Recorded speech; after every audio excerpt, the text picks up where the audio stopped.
Can you hear me? Yes, sir. Okay. Yes, sir. Okay, fine. So here we'll discuss about polarization.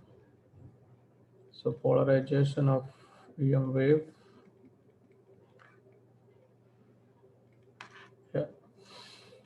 So when I say polarization of EM wave, I take either E wave or H wave. So I take E wave as my reference. So therefore I take polarization of E wave. Polarization is equally defined for also for H wave. Okay. So I can take E as reference. The similar arguments also hold for H wave. So either one you can take. One second. Now we know very well that if I take E wave, so orientation. So if I take E wave, orientation of electric field, okay, and this orientation of electric field on the transverse plane,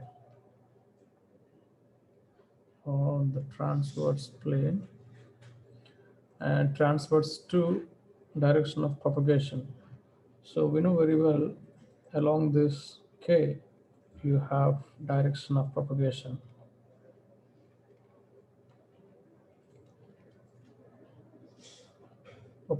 So there is no second thought, and this is my like transverse plane.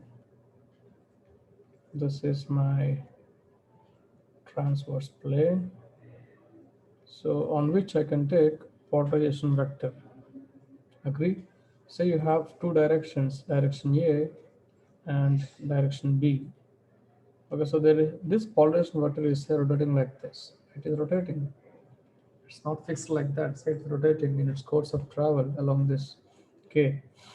Also, this A is along x-axis or B is along y-axis, and this now K is along g-axis. So you can take x by z as well.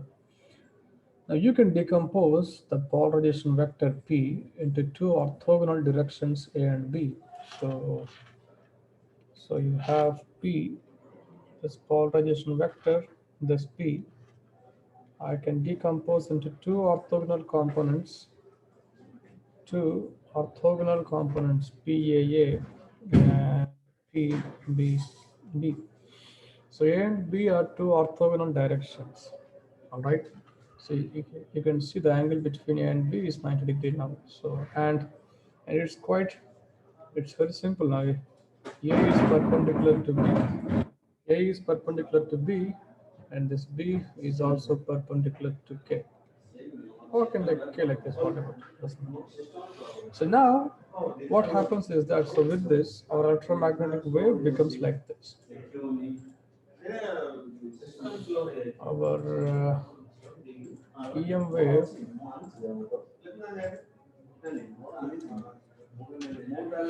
now our electromagnetic wave can now be written as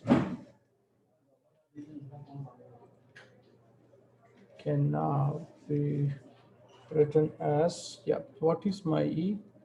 I'm just taking orientation of electric field as polarization on the transverse plane, transverse to direction of propagation. So I know E of R is equal to polarization vector multiplied by the oscillation. So whenever you see E power positive or negative j, that becomes oscillation. So E power negative j k dot R. So what is your P now? So just plug in the P. So I have P A. So I have P B like this. This is my P polarization vector, and now you have E power negative j k dot R.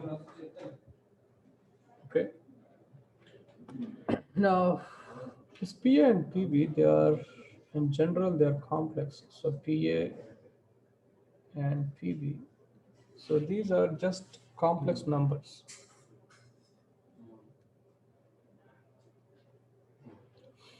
These are just complex numbers. And these complex numbers, in order to convey the information of phase, see these complex numbers, I can write them like this. In order to convey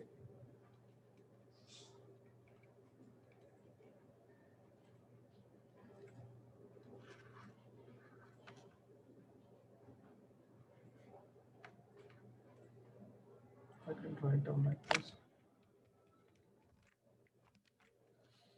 The relative phase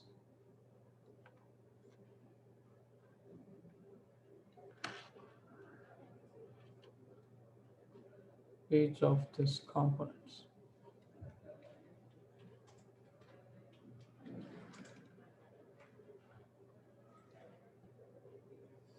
So therefore, we know this PA and PB, they are complex numbers.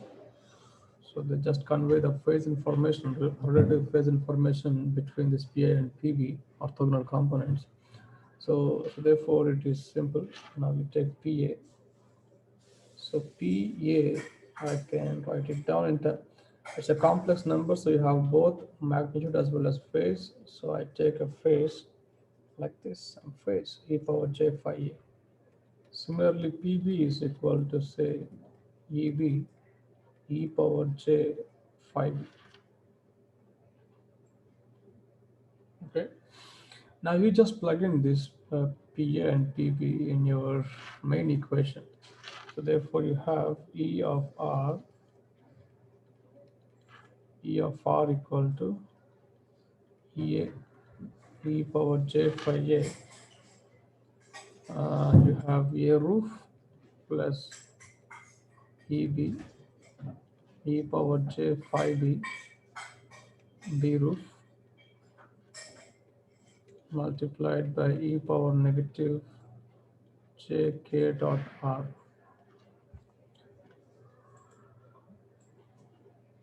Let's take this equation.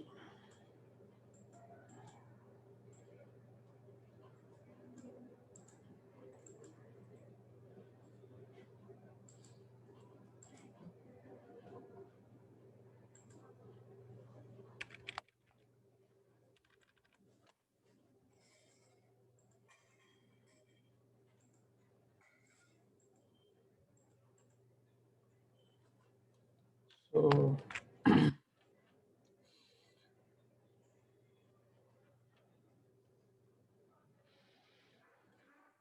now from this, we will take this e power j phi a as common. So you have ER is EA roof plus EB. If I take this j phi a e power j phi a as common, so we can write in the exponent, this exponent is j phi b minus phi a, and you bring this e power j phi a out, associate this with e power negative j k dot r. Okay, so you can interpret this phi b minus phi a. So this phi b minus phi a, this is phase difference between, yeah, between which two components here? This is phase difference between which two components? Sir, is it between A and B, B and A, sir? No, okay. See, A and B are directions. You have them. Okay, I forgot to take B here. So there is also B. See, A and B are directions. Phase difference between which components? PA and PB, sir. Very A good. and EB, So sir. phase difference between PA and PB. That's it. Because we are decomposing our polarization vector into two orthogonal components. When I say orthogonal components, you are decomposing this in direction A as well as in B. So now we are associating amplitude quantities. That is, we are saying this is like PA and PB. And now and also we claimed that PA and PB, these two are complex quantities. When these two are complex quantities, it is customary to take both magnitude as well as phase. Yes, sir, not I can take both magnitude as well as phase. So that is what you have now. And momentarily we took this e power j phi a as common, and you have now phi b minus phi a. So it's needless to say this is just phase difference between PA and PB. And now we will label this, or we will say where the phase difference between PA and PB is like delta. This is small delta, Greek small delta is this, phi b minus phi a. Now we can interpret this one. Now, could you tell me what is this phi a here? Could you link phi a with PA and PB?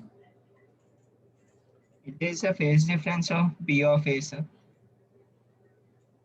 Hello. No, no. I took e power j phi as common, right? So we took e power j phi as common. See, this is phase difference between PA and PB. How did we get phase difference between PA and PB? The moment I took e power j phi a common, so we But should have J phi something like is this. common. So now e power j phi is what? This is a common phase now. So when I say this phi a, we can interpret this phi a as the common phase. So this is phase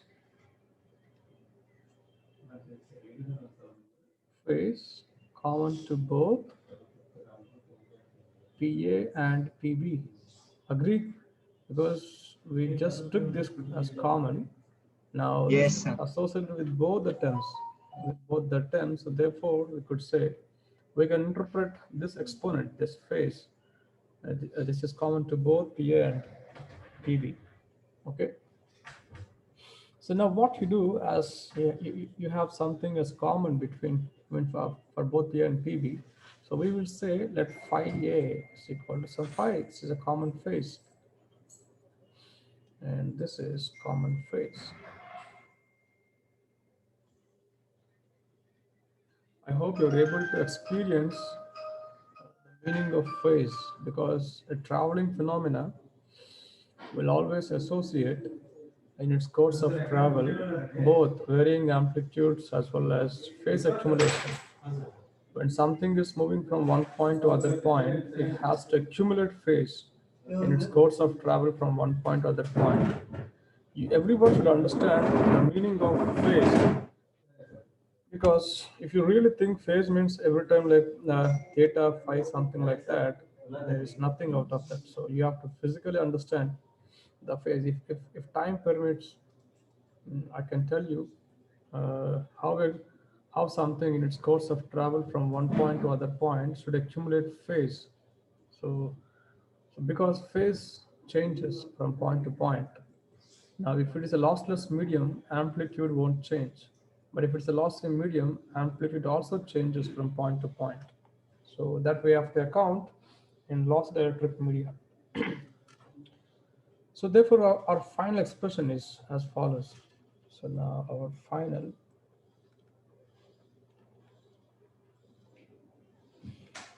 final expression is as follows. So E of R is A plus EB e power j. Now I can take here delta and again say, so this is B multiplied by, okay, I just take a different for this every time we are in file, I'll take theta. So I take e power j theta. So e power j theta. And this is purely oscillating term. Whenever you come across e power negative or positive jk dot r, this indicates oscillation. Okay, now it is pure oscillations. Now I can associate amplitude to the oscillations, and that will come to know in lossy medium. What we do, we will associate something like this, e power. For example, if wave is traveling along positive direction, then I can slowly associate an exponent, e power. In exponent, you have negative alpha c. Yeah. So we know gamma is alpha plus j beta. and this alpha accounts for attenuation, and we can accommodate this alpha in the exponent here. If you observe carefully, there is no j term involved in the exponent, okay? And now it's again customary to multiply e power minus alpha z with this e power minus jk dot r. You know what's the meaning of this? Say initially, if you have only e power negative jk dot r, the wave is going all the way like this. If you observe carefully, there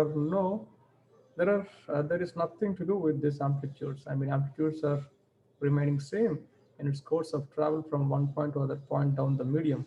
Now, the moment we associate e power negative alpha z to these oscillations, now what you expect? So you can expect during its course of travel, the wave is decaying all the way like this. Are you able to understand this? Are you able to understand? Yes, Yeah. sir. Because see, now advancing, as you're advancing into the medium, now what happens? Z will increase. You're moving from say Z equal to 0 to some Z equal to some Z. So Z is, so now Z kept increasing.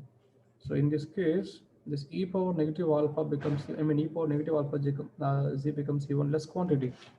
Yes or not? So this is e power negative more, e power negative some less. Now what happens here? You have more losses in this case. So e power negative more is a very low value. So a very low value multiplied by some finite stuff is obviously a decaying stuff like this. So this is very common in a general lossy media. So therefore that you have to understand now. See, and also phase also will change. For example, see from here to here. Is there any phase change from here to here?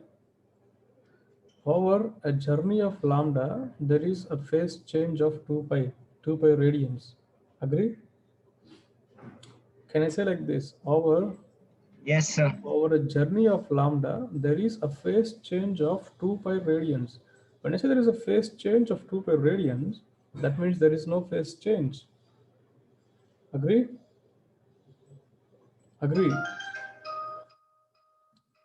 Yes, Because, sir. yeah, whether you take cos 360 or cos 0, it is same. Now, if I just venture, let me venture ahead. Let me inch further like this. I'm inching further. Now I take this particular stuff. Is there any phase change now in its course of travel from here to here? Yes, there is phase change now. Hmm? See, I can give I can give one simple idea like this. You see, how do you understand whether or not there is a phase change? Because many people have this problem in understanding phase accumulation in course of travel. So we simply say phase varies, phase something happens to phase, but you have to experience it, right? For example, you see you have a wave. Let me take a,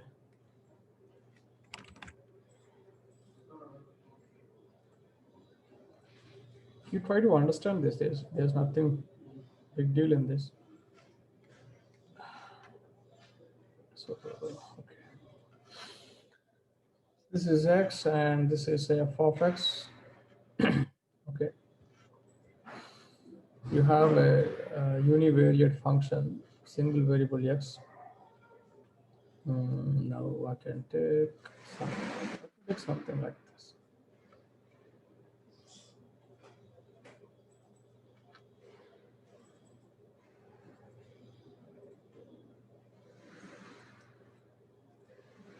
Okay, you just tell me, I have some point here.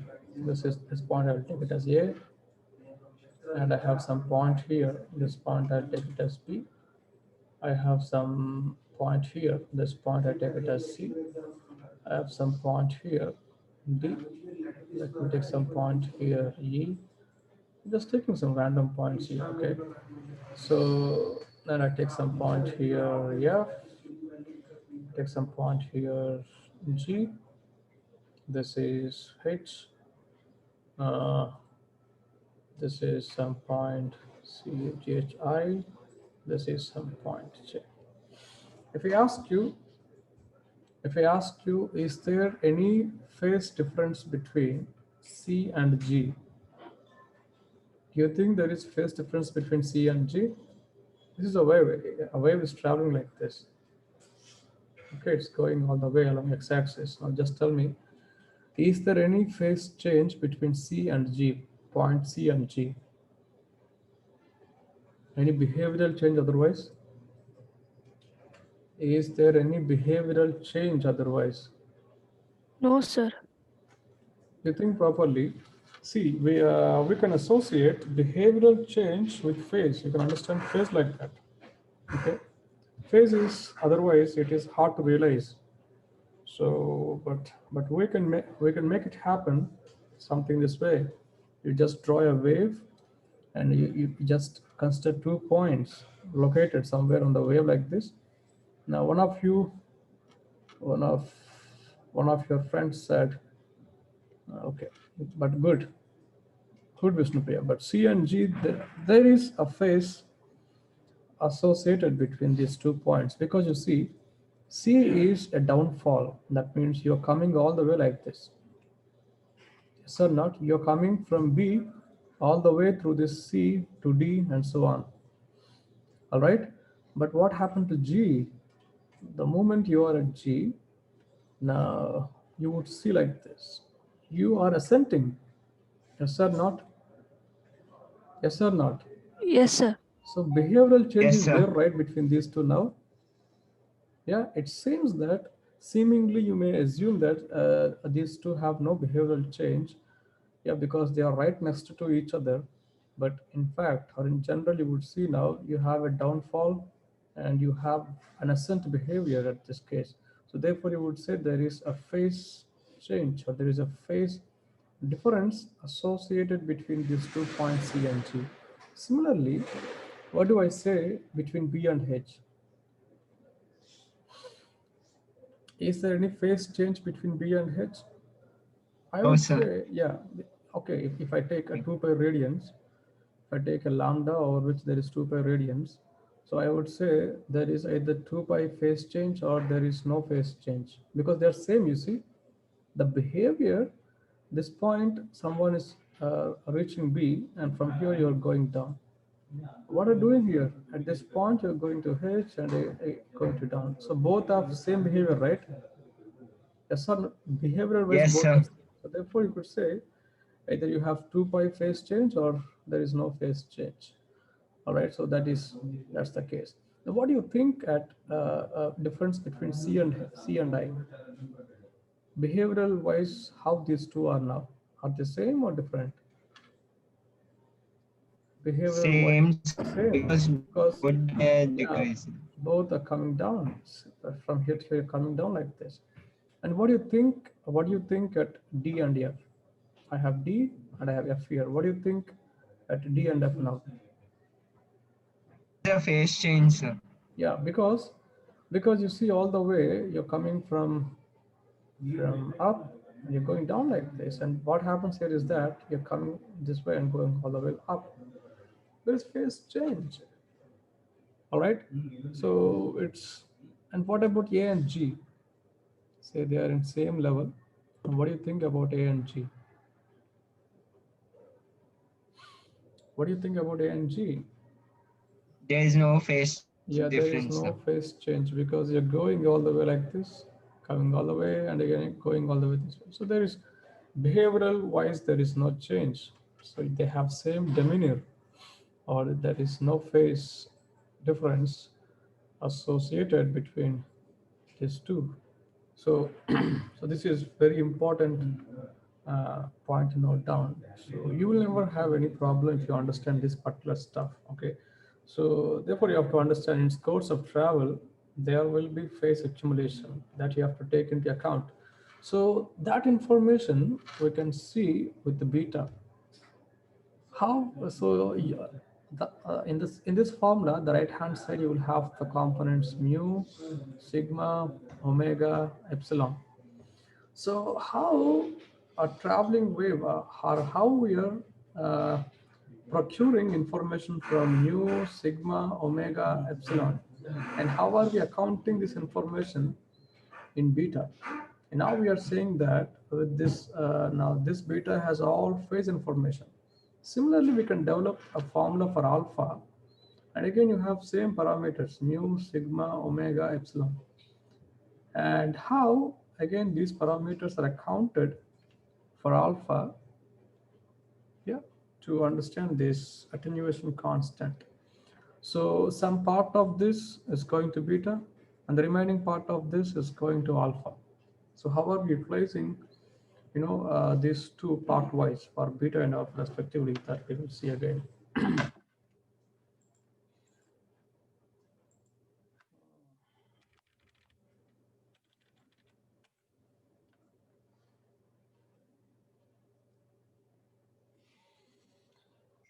So we will we will revisit our equation, final equation.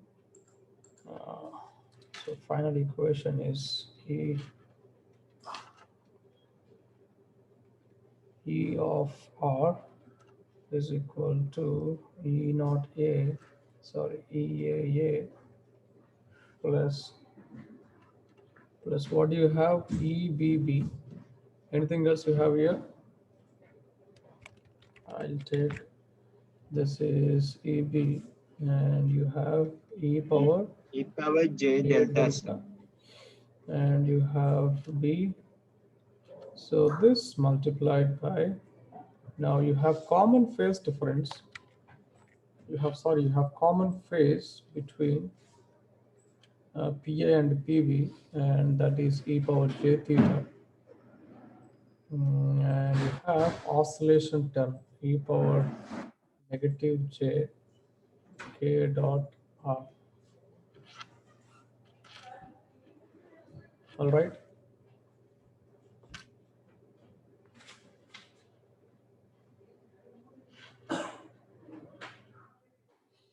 So we will write down like this. EA is amplitude along A. Similarly, you can take down EB as amplitude along direction B. Okay. So you have this delta is phase difference between PA and PB. Okay. And theta is equal to common phase. All right. Now with this data, so we can write down or we can identify the polarization of the wave as follows. You can identify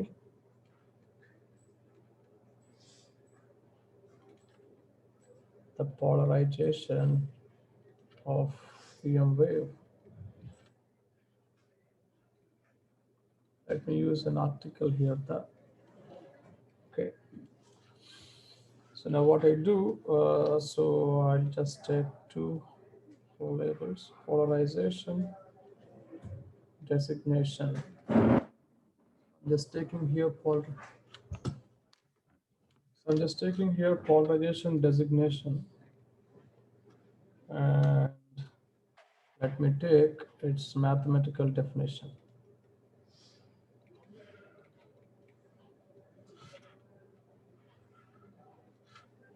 Okay, first one is a linear polarization. So how this equation convey about polarization designations? So linear polarization. So I take in short LP. So what happens. So if I take delta equal to 0, what is the meaning of this? What is the meaning of this? If there is no phase difference between these two components, say EA and EB, then that particular polarization is nothing but a linear polarization. Okay. Now you have these two are of course special cases of elliptical polarization. So you have circular polarization. I can take CP. So for circular polarization, delta would be plus or minus 90 degrees. Okay. and provided provided EA must be equal to EB. Agree? For circular polarizations, EA must be equal to EB. Agree? Yes, sir. Yeah, and also you Yes, have sir. something like right hand circular polarization. So RHCP. The best polarization is always a circular polarization. Yeah, so that you'll come to know again. So if I take delta is equal to positive 90 degrees, okay, then you have again EA must be equal to EB. And I have again left hand circular polarization. So left hand circular polarization. So in this case, delta must be negative 90 degrees, and EA must be again equal to EB. And the and last and the most generalized one is elliptical polarization.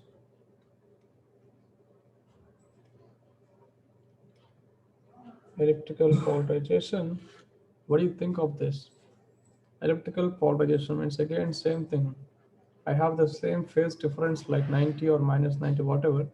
But in this case, everything remains same. I mean, these things. So this will remain here as it is. But in this case, the only change is what? EA is not equal to EB. Yes or not? If EA is not equal to EB, and maintain this phase difference between EA and EB, then you have elliptical polarization. Now you would think, so one of the special cases is EA must be equal to EB. And coming to linear polarization, what about the amplitudes? This could be equal or need not be equal. Doesn't matter for this. The moment we have no phase difference between two components E and E, this information is enough for me to just identify whether or not our polarization is linear. Okay, so for linear polarization, this is not the case. Whatever be the amplitudes, doesn't matter whether they are same or different. This must hold always for linear polarization. But for CP, this must be always. EA must be equal to EB. Yeah, and what about if I take any other phase difference? If I take delta is equal to 45 degrees or delta is equal, for example, 30 degrees, then what happens? Then can you do one thing? Can just go home and try with that. You take some delta, some other degree, I mean, other than say 90, take anything else, 75, 85, 96, or 96, or anything, 1, 107, 130, something. You take something randomly and check. You will definitely get what? Yeah, linear polarization. That you just go home and check it. Now let me show you one. Okay, see, what are you seeing now on the screen? Are you seeing three planes? Are, are you able to see three planes? Yes, Blue, sir. this is violet Yes, one, sir. this is some pink one, this is some green one, whatever. Now you have put together three waves, but you know first what you have is this one. Let me take you to paint. Hmm, 1 second. See how the beautiful wave is traveling. Now say like I'll take red. Okay, this one, you have the red one here, right? This red one is, say, okay, this is like my direction A, and this is like my direction B. Agree? You have like two directions, A and B. So in the direction of A, electric field is oscillating, so this component is EA component. I hope you're with me. In the direction of A, EA component is oscillating just up and down. Okay, so it must be a linearly polarized one. So as of now, this electric field is linearly polarized along the direction A, from the direction of A. Now, on similar lines, I can say along B, this another E. This is my EB, the red one you're seeing here.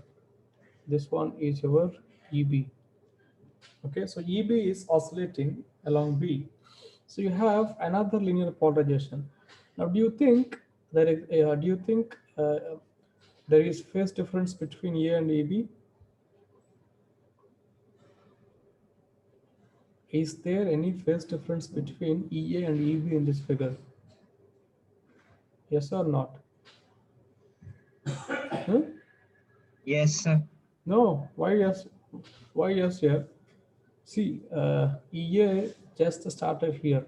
Okay. At this point also you have EB, right? EB is also equal to 0 at the same point. Okay, sir.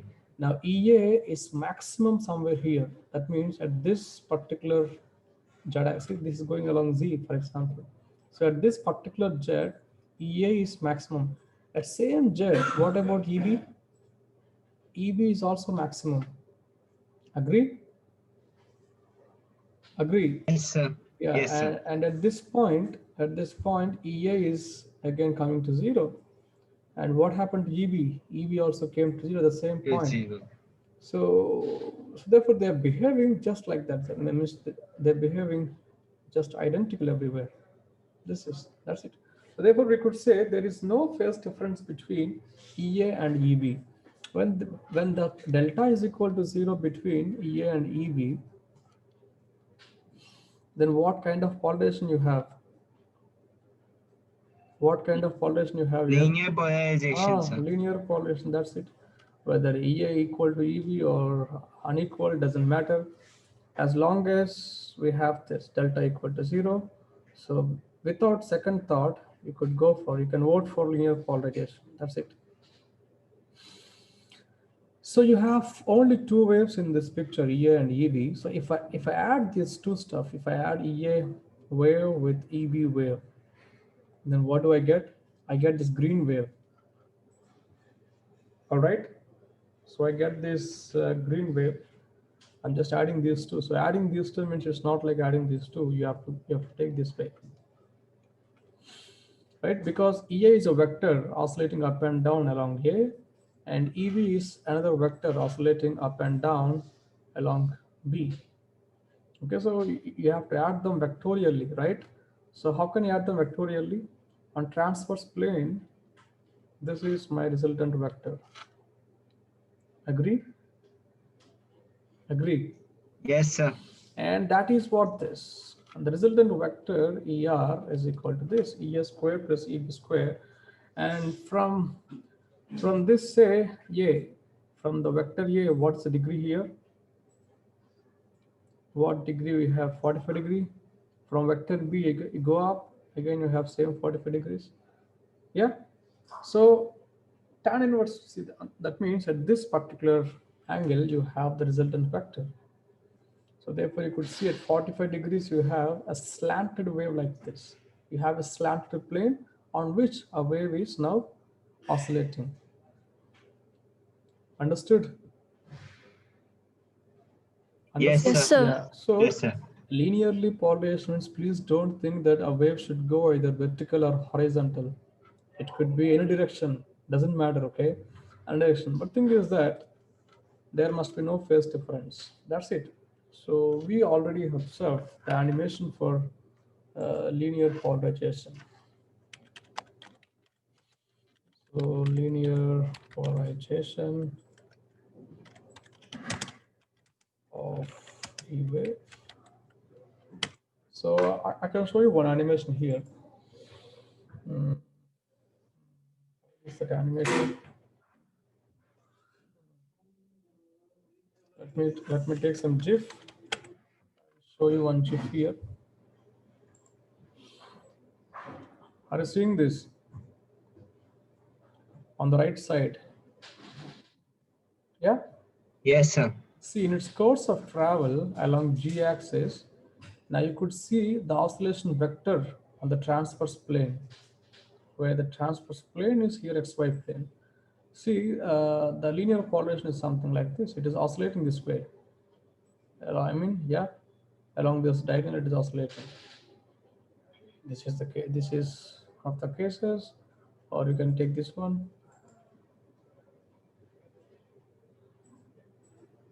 This is not good. Uh,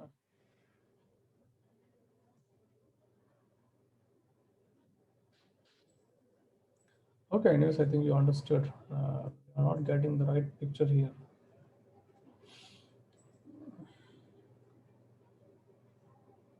Okay, that's it. So I can go vertical, or I can go horizontal, or I can take any slant oscillations. Doesn't matter. It's just linear. But you observe this carefully again. See, what about the circular polarization? See, uh, are you seeing a blue vector on xy plane? A vector on xy plane rotating, right? Yes or not? Yes, sir. And that is what your p vector, say p, where p is equal to ea or ax roof plus ay roof. But before that ay roof, there must be j. That means you must have ea or x roof plus e power j pi by 2 y roof, or delta must be 90 degree between this x and y. If delta equal to 90, then what happens, in its course of travel, EM wave is tracing, or electric field line or electric field vector is tracing a circle on the transverse plane. All right? All right. Yes, sir. Yes, Yeah, sir. that's it. So this is what you have. You know what? Similarly, H field also will go in the same way. H wave also will also take the same way, not only E, please. Many people are thinking that polarization is only for E. Yeah, it is exactly equal for H.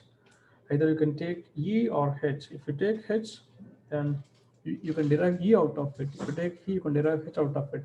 But in most of the textbooks, they give for E because of one reason. Most of the material media, yeah, they will be influential for electric field than magnetic fields. So therefore, it is customary treating orientation of electric field for polarization. Otherwise, there is no big difference between these two, YE and YH. All right. Now, see, if along x-axis, because whenever you take a circle, radius will never change. Radius must be constant for that particular circle. So therefore, along x-axis, electric field component, along y-axis, electric field component must be equal in magnitude. But in this case, in its course of travel all the way along g-axis from one point to other point on the medium, now you would observe this way. Along x-axis, the vector length is different, and along y-axis you have another length for this vector. So therefore, what happens is that now you're seeing here, right? Now you are seeing here that, and it's it's in its course of travel, it is tracing an ellipse on the transverse plane. Agree? Agree. Yes, Yes, sir. sir. Yeah, so Yes, sir. just go home and experience the same using H vector. Just try to trace H vector on the transverse plane along with E. Then you would find a clumsy or a meshy kind of stuff on the transverse plane, but still you can make more out of it. Okay, so this is one case, and you have one more case. Now, what are you seeing here? This is really fascinating if you understand from reverse. You see, for example, let me take black. Now, this blue one is your E wave. Okay, let me. Of course, you have both E waves. This blue is my E wave. This is E a component. It's oscillating up and down. It's a vector, and I take this guy is not going up. Okay. Now I take on this plane you have this is like your EB. It's oscillating horizontally along B direction. Now do you think so? Just confirm this. Is there any phase difference between EA and EB? is there any phase difference between EA and Yes, EB? sir. Yeah, Yes, sir. and what could be that phase difference? 90 degrees, sir. 90 degrees, perfect. So now you would see, because at this point, EA is minimum. This point is what here? Z equal to 0. Agree? This is Z equal to 0 because the wave is propagating all the way along G axis, I mean Z axis. So this is some G or some Z. So at Z equal to 0, EA is 0. But what about EB? What about EB? EB is maximum. B is maximum. Yeah, this EB is considered maximum, but EA is 0. Now all the way here, so EB is minimum here, EB is minimum, but what about EA? EA is maximum. Agree? Yes, sir. See, EA is maximum, but EB is minimum. So there is no second thought. So without any second thought, we could say there must be a phase difference between EA and EB, and that must be true 90 degrees. That's it. There is a phase difference associated. Yeah, and it continues to be same throughout the journey. So 90 degree must be there. So you know what happens if that is the case, your wave will behave like this. You see? Now what polarization you have? If you think EA is equal to EB, you must have circular polarization. All right. Now I just take a transverse plane here. If I take a transverse plane like this, let me take a transverse plane.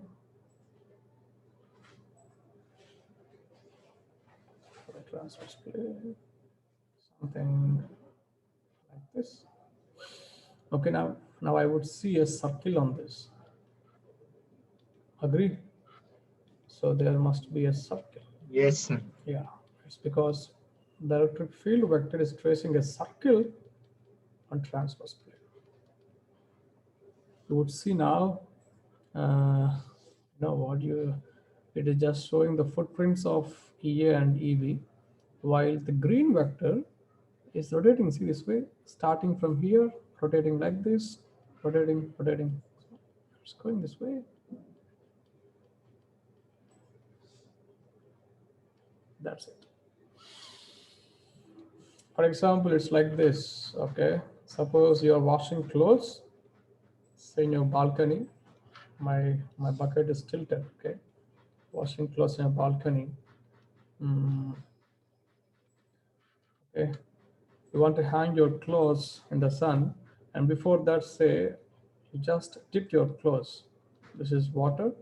You just dip your clothes, yeah, and squeeze it,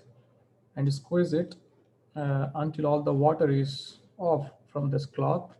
So you squeeze it. How do you squeeze it now? This way, right? Yes, sir. Not. Yes, sir. You hold the two ends of the cloth and you just squeeze it now.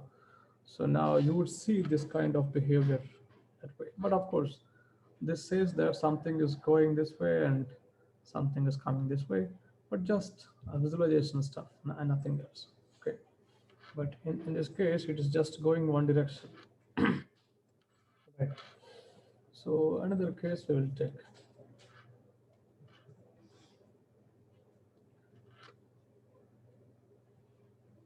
Do I have anything else? Yeah, I have this case. No, this is not. This is not strange. This is expected. Now you see, I can construct a linearly polarized wave if I know a left-handed circular polarized wave and right-handed circular polarized wave.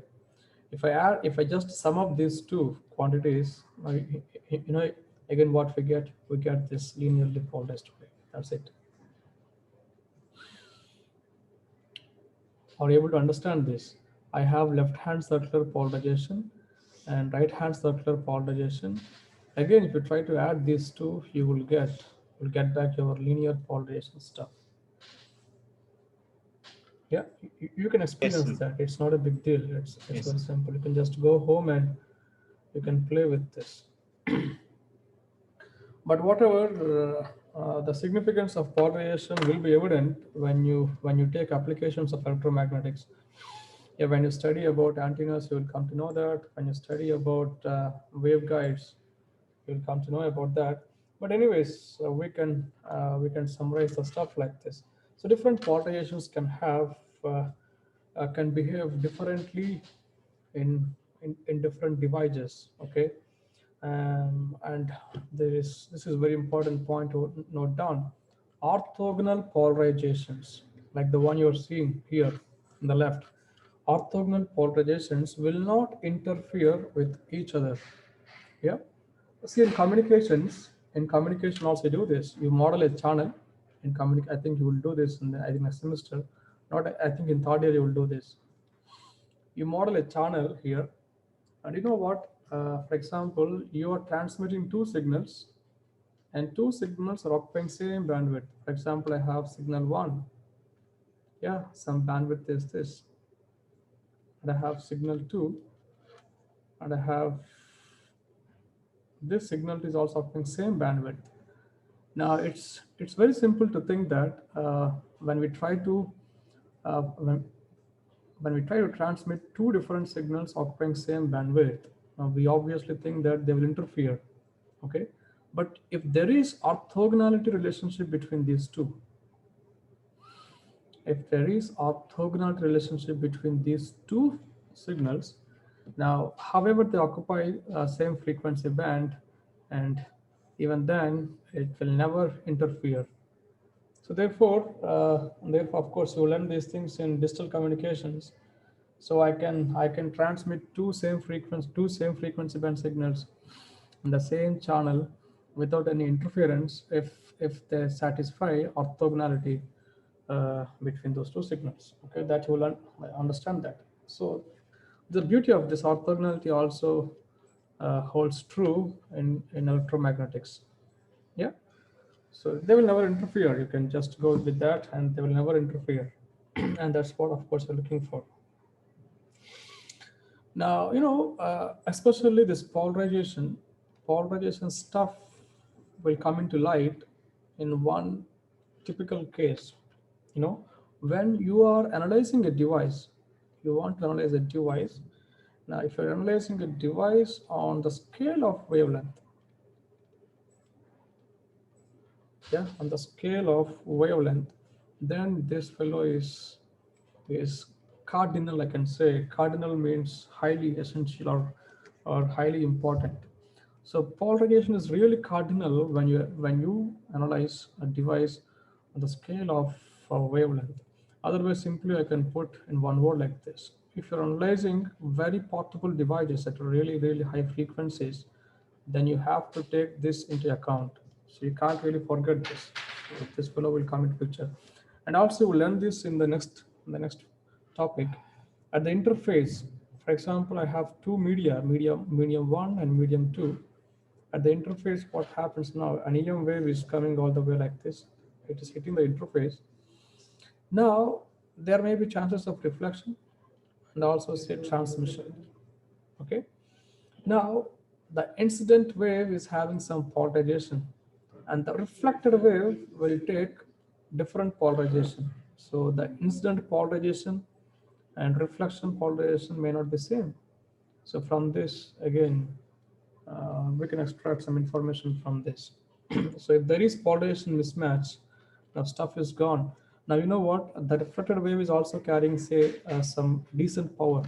Though it is carrying decent power, if there is polarization mismatch, now that decent power will just be wasted up. So therefore, you should know that means. So you'll understand that again. If you go to microwave devices, what you have to do is you have to insert ferrite rods.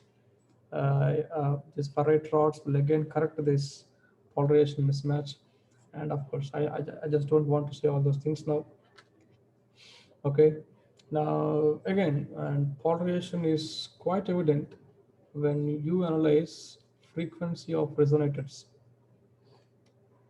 Yeah, because when you're dealing with microwave devices, at times you have to use resonant cavities, I mean, or cavity resonators. So when you're doing that, again, polarization will pop up just like that. And of course, and polarizations will also decide the cutoff frequencies of your what you call filters or waveguides. Okay, so so you have pretty decent concepts in the upcoming semesters, and you will enjoy much for wave. I mean, on waveguides. So the energy to the waveguide will go in the form of several modes, and your ultimate goal is we should not increase those modes. We have to keep the modes compact. We have to limit the number of modes. Okay, so therefore, to limit those number of modes, one great fellow will come into picture, and that is what cutoff cutoff frequency, and you would say it is a high pass filter. And of course, the energy will go in the form of various modes because of one very important reason, that is waveguide is made of single conductor. Yeah, when something is just made of single conductor, the energy through that conductor at very high frequencies will must go in the form of modes. Okay, and that those modes must be limited. If you really want to enjoy high number of modes, you will struggle. So therefore, these are just applications of what you are learning now. So that's it about polarization. Okay, and we will solve problems on this polarization next class. So when do you have class again? I mean, our class. When do we have electromagnetics lecture? Saturday, sir. Okay, Saturday, sir. Saturday. So we will solve problems. I already asked Jayaswini to see for some classes. I don't know whether or not she's into that, but please remind me. Please remind her if she is there. Yes, Jayaswini, sir, are you I'm there. there? Okay, so please see to that we will get some extra classes. Okay, sir, I'll contact Okay, you. thank you.